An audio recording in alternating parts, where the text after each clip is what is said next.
Hello friends, welcome to toppers world. ഇന്നത്തെ നമ്മുടെ class 7ാം ക്ലാസ്സിലെ ബേസിക് സയൻസിൻ്റെ Onam exam questions with answer key ആണ്. ഇപ്പോൾ നിങ്ങൾ എഴുതിയ ഫസ്റ്റ് ടേം എക്സാമിനേഷന് ആൻസർ കീ ആണ് അടിസ്ഥാന ശാസ്ത്രം. ഓക്കെ, നമ്മുടെ ക്ലാസ്സുകൾ ആദ്യമായി കാണുന്നവരുണ്ടെങ്കിൽ സബ്സ്ക്രൈബ് ചെയ്യുക. ക്ലാസ് കണ്ടു കഴിഞ്ഞതിന് ശേഷം ഇഷ്ടപ്പെട്ടെങ്കിൽ ലൈക്ക് ചെയ്യാനും ഷെയർ ചെയ്യാനും മറക്കരുത്. അതുപോലെ തന്നെ നമ്മൾ ഈ ചെയ്യുന്ന ക്വസ്റ്റ്യൻ പേപ്പറിൽ എന്തെങ്കിലും മിസ്റ്റേക്ക് ഉണ്ടെങ്കിൽ നമ്മളത് കറക്റ്റ് ചെയ്ത് കമൻറ്റ് ബോക്സിൽ പിൻ ചെയ്ത് വെക്കുന്നതായിരിക്കും. ഓക്കെ, അപ്പോൾ നമുക്ക് ക്ലാസ്സിലേക്ക് കടക്കാം. 7ാം ക്ലാസ്സിൻ്റെ ബേസിക് സയൻസ് ഓണം എക്സാമിൻ്റെ ആൻസർ കീ ആണിത്. നോക്കാം. ഒന്നാമത്തെ ക്വസ്റ്റ്യൻ, മാതൃസസ്യത്തിൻ്റെ അതേ ഗുണമുള്ള തൈച്ചെടികൾ വേഗത്തിൽ ഉണ്ടാക്കിയെടുക്കുന്നതിനുള്ള മാർഗമാണ് ചിത്രത്തിൽ. ഈ രീതി ഏതാണ്?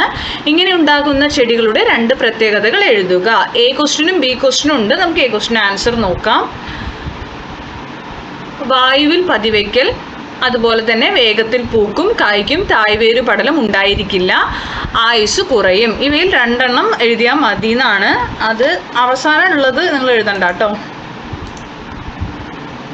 ഇത് എഴുതണം നിർബന്ധമില്ല. നെക്സ്റ്റ് അടുത്ത ക്വസ്റ്റ്യൻ നമുക്ക് കുറേ സസ്യങ്ങളുടെ തന്നിട്ടുണ്ട്. വ്യത്യസ്ത വേരുമുളപ്പിക്കൽ രീതി അനുസരിച്ച് നമ്മൾ അനുയോജ്യമായ തലക്കെട്ട് നൽകി പട്ടികപ്പെടുത്താനാണ് ബി ക്വസ്റ്റ്യൻ. ദെൻ സി, നമുക്ക് ബിയും സിയും ഒരുമിച്ച് നോക്കാം. ക്വസ്റ്റ്യൻ പേപ്പർ നിങ്ങളുടെ കയ്യിലുണ്ടെങ്കിൽ അത് വെച്ചിട്ട് നോക്കുക കേട്ടോ. നമ്മളെല്ലാം ക്വസ്റ്റ്യൻസ് വായിച്ചു പോവില്ല, ആൻസർ മാത്രമായിരിക്കും കൂടുതൽ ഫോക്കസ് ചെയ്യുക. എ എന്ന് പറയുന്ന ബോക്സിൽ വായുവിൽ പതിവയ്ക്കൽ, ബി നാഗപതിവയ്ക്കൽ, സി സപ്പോട്ട, ഡി ബോഗൺവില്ല. പിന്നെ അടുത്തത് നമുക്ക് സി വരുന്നത് എയും ബിയും ശരിയാണ്. ഇതാണ് ആൻസർ കേട്ടോ. നെക്സ്റ്റ് വരുന്നത് രണ്ടാമത്തെ ക്വസ്റ്റ്യനിൽ എ ക്വസ്റ്റ്യനും ബി ക്വസ്റ്റ്യനും ഉണ്ട്. 2A 2B. നിങ്ങൾക്ക് ഇതിൽ ഏതെങ്കിലും ഒന്ന് ചെയ്താൽ മതിയാകും. ഞാനിവിടെ 2ഉം പറയുന്നുണ്ട്. 2A എന്ന് പറയുന്നത് വെളുത്ത പേപ്പറിലേക്ക് ഫിനോൾഫ്തലിൻ സ്പ്രേ ചെയ്തപ്പോൾ പിങ്ക് നിറത്തിൽ ഒരു ചിത്രം തെളിഞ്ഞു. ചിത്രം വരയ്ക്കാൻ ഉപയോഗിച്ച പദാർത്ഥങ്ങളാകാൻ സാധ്യതയുള്ളത് ഏതെല്ലാം എന്നാണ്. അപ്പോൾ 2Aയുടെ എ ക്വസ്റ്റ്യൻ്റെ ആൻസർ ആണ് സോപ്പ്, ലായനി, ചുണ്ണാമ്പ് വെള്ളം. 2Bയുടെ ആൻസർ ആണ് ആസിഡ് ശരീരത്തിൽ വീണാൽ ശരീരകലകളിലെ ജലം വലിച്ചെടുക്കുന്നു, താപം പുറത്തുവിടുന്നു, ശരീരകലകൾ നശിക്കുന്നു, ധാരാളം തണുത്ത വെള്ളം ഒഴിക്കുക. ഇനി 2Cയുടെ ആൻസർ ആണ്, അതായത് 2Aയിലെ 2Cയുടെ ആൻസർ കേട്ടോ. അച്ചാറുകൾ കേടുകൂടാതിരിക്കാൻ വിനാഗിരി ഉപയോഗിക്കുന്നു. വിനാഗിരിയുടെ മറ്റു 2 ഉപയോഗങ്ങളാണ് ആൻസർ. പാചകാവശ്യങ്ങൾക്ക്, ഭക്ഷ്യ സംസ്കരണം, കറകൾ നീക്കം ചെയ്യുന്നതിന്, പശുക്കളെ ലയിപ്പിക്കുന്നതിന്. ഏതെങ്കിലും 2 എഴുതുക. ഇനി നമുക്ക് 2B എന്ന് പറഞ്ഞ ഒരു ഓർ ക്വസ്റ്റ്യൻ ഉണ്ട്. നിങ്ങൾക്ക് ഏതെങ്കിലും ഒന്ന് ചെയ്താൽ മതിയാകും. ആ 2Bയിൽ ആദ്യം നമുക്ക് തെറ്റ് തിരുത്താൻ വേണ്ടിയിട്ട് ഒരു ബോക്സ് ഉണ്ട്. ABC എന്ന് പറഞ്ഞിട്ട് 3 ക്വസ്റ്റ്യൻ 2Bയിലും ചെയ്യാനുണ്ട്. അപ്പോൾ 2Bയുടെ എ ക്വസ്റ്റ്യൻ്റെ ആൻസർ ആണ് ഫ്ലോറികൾച്ചർ, പുഷ്പകൃഷിയാണ്. എപ്പികൾച്ചർ, തേനീച്ച കൃഷി. മഷ്റൂം കൾച്ചർ, കൂൺ കൃഷി. പോൾട്രി ഫാമിംഗ്, കോഴിക്കൃഷിയാണ്. അതിനുശേഷം ബി എന്ന് പറയുമ്പോൾ ബി, തവളകൾ ഇല്ലാതാകുന്നത് കാർഷികോൽപാദനത്തെ ബാധിക്കും. ഈ പ്രസ്താവനയോടുള്ള നിങ്ങളുടെ പ്രതികരണമാണ്. ഉപദ്രവകാരികളായ കീടങ്ങളെ തവളകൾ നിയന്ത്രിക്കുന്നു. തവളകൾ ഇല്ലാതായാൽ കീടങ്ങൾ വർദ്ധിക്കുകയും വിളനാശനത്തിന് കാരണമാവുകയും ചെയ്യും. ഇനി സിയുടെ ആൻസർ എന്ന് പറയുന്നത് സിയും ഡിയും ശരിയാണ് എന്നുള്ളതാണ്. സിയും ഡിയും കേട്ടോ, ഇതാണ് ആൻസർ വരിക. ഓക്കെ, അപ്പോൾ എല്ലാത്തിനും ആൻസർ ചെയ്തിട്ടുണ്ട്. ആൻസർ ഇല്ലെന്ന് ആരും പറയരുത്, ആൻസർ പറഞ്ഞിട്ട് തന്നെയാണ് പോകുന്നത്. 2Bയുടെ കഴിഞ്ഞു. ഇനി നമുക്കുള്ളത് 3A ആണ്. 3A എന്ന് പറയുന്നത് ഒരു പോസ്റ്റർ തയ്യാറാക്കാനുള്ളതാണ്. ഇതാണ്: ഊർജ്ജത്തെ സംരക്ഷിക്കൂ, ലോകം നിങ്ങളുടെ കൈകളിൽ എന്ന്. നിങ്ങൾ ഊർജ്ജം, അതായത് കറണ്ട്, നമ്മുടെ വൈദ്യുതി പാഴാക്കാതിരിക്കാനുള്ള ഒരു പോസ്റ്ററാണ് ചോദിച്ചിരിക്കുന്നത്. എയുടെ ആൻസർ ആണ് കേട്ടോ ഇത് വേണ്ട. അപ്പോൾ അടുത്തത് ബി ആണ്. ചിത്രം നിരീക്ഷിച്ച് ജലവൈദ്യുത നിലയങ്ങളിൽ എങ്ങനെയാണ് വൈദ്യുതോൽപാദനം സാധ്യമാകുന്നതെന്ന് വിശദമാക്കാൻ പറഞ്ഞിട്ടുണ്ട്. അണക്കെട്ടിലെ വെള്ളത്തിന്റെ ശക്തി ഉപയോഗിച്ച് ടർബൈനുകൾ കറക്കി ജനറേറ്റർ പ്രവർത്തിപ്പിച്ചാണ് വൈദ്യുതി ഉണ്ടാക്കുന്നത്. അപ്പോൾ അത് മതി അതിൻ്റെ ആൻസർ ആയിട്ട്. സിയുടെ ആൻസർ എന്ന് പറയുന്നത് സോളാർ സെല്ലാണ് കേട്ടോ. സോളാർ സെല്ലുകളാണ് സിയുടെ ആൻസർ വരും. നെക്സ്റ്റ് നമുക്ക് വരുന്നത് 4A ഉണ്ട്. 4A 4B 4C. 4ൽ 3 ക്വസ്റ്റ്യൻസ് ആണ് ABC. അപ്പം 4Aയുടെ ആൻസർ നോക്കാം. ബി എന്ന പ്രസ്താവനയാണ് ശരി, ഇതാണ് ശരിയായ ഉത്തരം. അതുപോലെ തന്നെ ബിയുടെ ആൻസർ കാസ്റ്റിക് സോഡ ജലത്തിൽ ലയിപ്പിക്കുക, സോഡിയം സിലിക്കേറ്റും സ്റ്റോൺ പൗഡറും ചേർക്കുക, കളറും പെർഫ്യൂമും ചേർക്കുക, കുറുകിയ മിശ്രിതം മോൾഡിൽ ഒഴിക്കുക. ഇത് നിങ്ങൾ ഇവിടെ ചെയ്ത് കൊടുക്കേണ്ടതാണ് കേട്ടോ. ഈ ഓരോ ബോക്സിലും അത് ഫില്ല് ചെയ്യുക.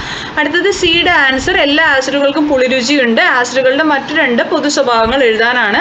4 സിയുടെ ആൻസർ വരുന്നത് നീല ലിറ്റ്മസിനെ ചുവപ്പാക്കുന്നു, ലോഹങ്ങളുമായി പ്രവർത്തിച്ച് ഹൈഡ്രജൻ ഉണ്ടാക്കുന്നു. 2 ആസിഡിന്റെ പ്രത്യേകതകളാണ് പറഞ്ഞത്. അടുത്തത് 5ാമത്തെ ക്വസ്റ്റ്യൻ. പട്ടിക പരിശോധിച്ച് താഴെ കൊടുത്തിരിക്കുന്നതിൽ ശരിയായ കൂട്ടം ഏതാണെന്ന്. അപ്പൊ 5Aയുടെ ആൻസർ എന്ന് പറയുന്നത് എ ആണ്.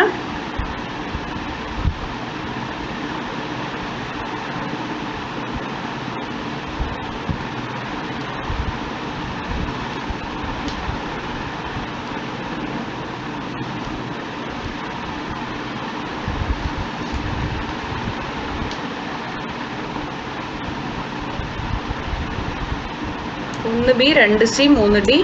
1 ബി ആണ് വരുന്നത്. 1 ബി, 2 സി, ഇതാണ് ആൻസർ വരുന്നത്.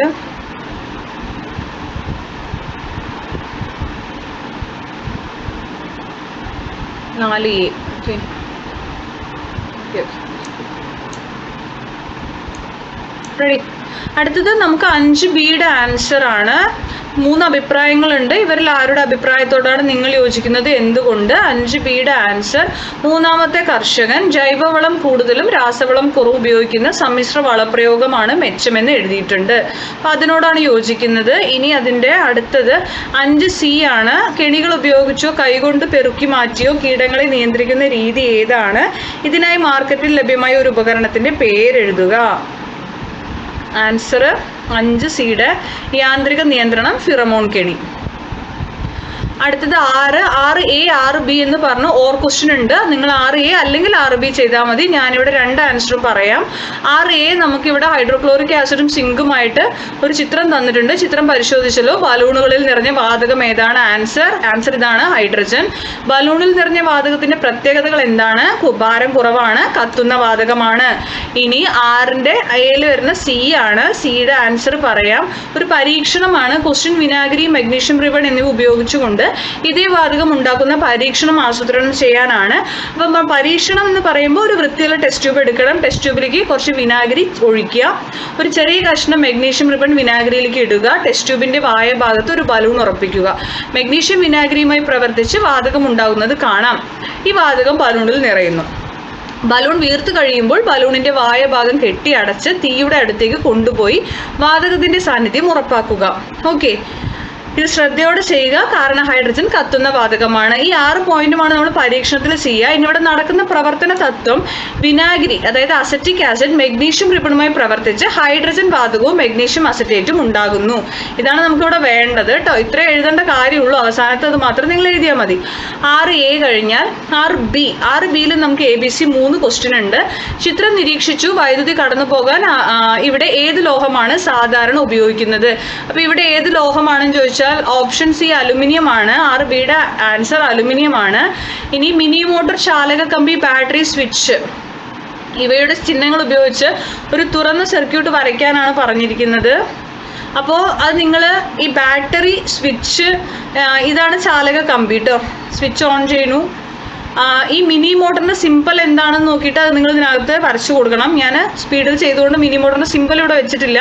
ഒരു മോട്ടറിന്റെ സിമ്പിൾ ഏതാണോ ആ മോട്ടറിന്റെ സിമ്പിൾ ചിഹ്നം നിങ്ങൾ ഇതിൻ്റെ ഉള്ളിൽ കൊടുക്കുക കേട്ടോ. അപ്പോൾ പ്രതീകങ്ങൾ ഉപയോഗിച്ചിട്ടുള്ള സർക്യൂട്ടാണിത്.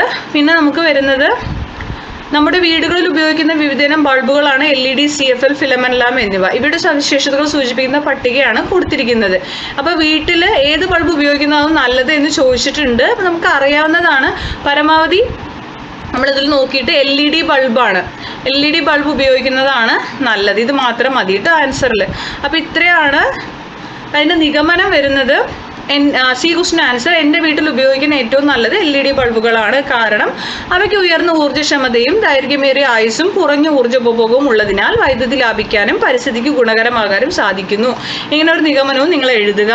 അപ്പോൾ ഇത്രയേ ഉള്ളൂ നമ്മുടെ ക്ലാസ്സുകൾ ഇഷ്ടപ്പെടുന്നെങ്കിൽ ലൈക്ക് ചെയ്യുക, ഷെയർ ചെയ്യുക, സബ്സ്ക്രൈബ് ചെയ്യുക. എന്തെങ്കിലും മിസ്റ്റേക്കുകൾ ഉണ്ടെങ്കിൽ നമ്മളിത് കമൻറ്റ് ബോക്സിൽ പിൻ ചെയ്യുന്നതായിരിക്കും. Thank you for watching.